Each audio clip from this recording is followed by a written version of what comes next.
Hey everyone, Brian Elliott with Focused Story Films here, and today I'm going to be unveiling the latest camera in our arsenal, talking a little bit about why I'm switching to it and what cameras I'm going to be selling and letting go, what lenses I'm going to be selling and letting go, all that good stuff. But mainly this video in particular is just going to be me unboxing this guy, giving my very initial impressions, and there'll be some other videos coming down the line talking about the changes in lineup, what's motivated that, and what things are going to be going forward business-wise.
Hey guys, I hope that you enjoyed seeing that little montage of the FX9 unboxing and some shots of the FX9 body.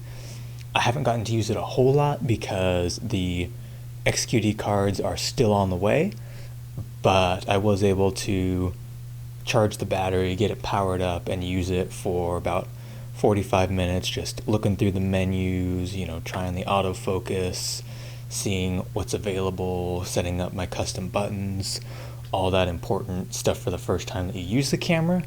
And I've got to say, I really am enjoying it so far.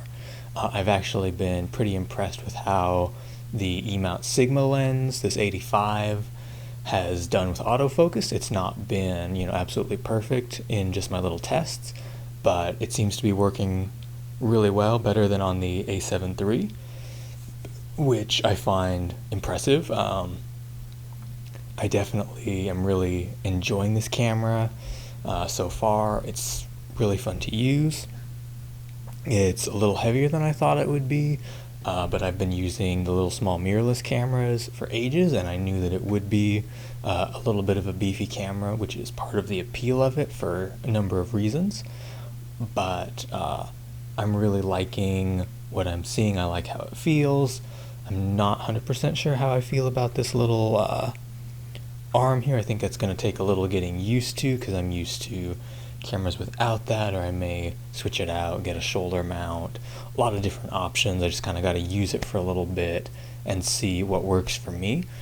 But I'm definitely really excited, and I think this is going to be a fantastic camera. As I mentioned at the beginning, I've got a bunch more videos planned. I'm going to make a dedicated video talking about why I opted for this camera over some of the competition. I'm going to definitely do, once I've got the XQD cards, some tests. I've got a video comparing the 120 frames a second HD from the A7 III GH5 and the 2.6K 120 frames from the Blackmagic Pocket Cinema camera. I'm going to add this guy to that video and then release it to you guys so that you can see the comparison of all four cameras. I'll be doing a lot more tests between these four cameras so that you can get an idea of if it's worth it to invest this kind of money into something like this, or if you're going to be just fine with your Pocket 4K A7 III and GH5, or does this work really well as an A cam to the A7 III's B cam?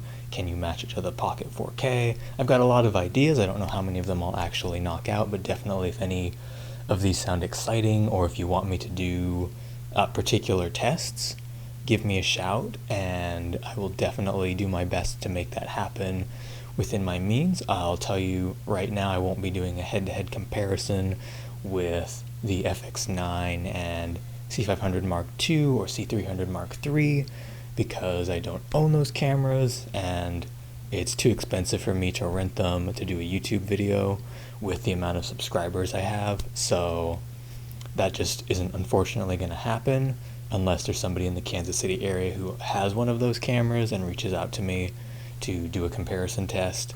Otherwise, I'll be mostly comparing it against the mirrorless cameras that I have to give people an idea in that range, and also because I'm curious, definitely be doing some different autofocus tests with the Sigma Art lenses the way that I did with the A7 III.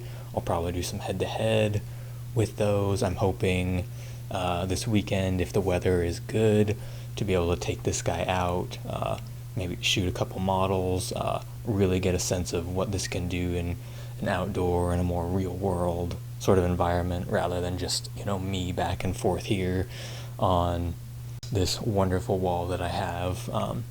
I'm sure you guys get a little tired of this face on this wall and would much rather look at something else.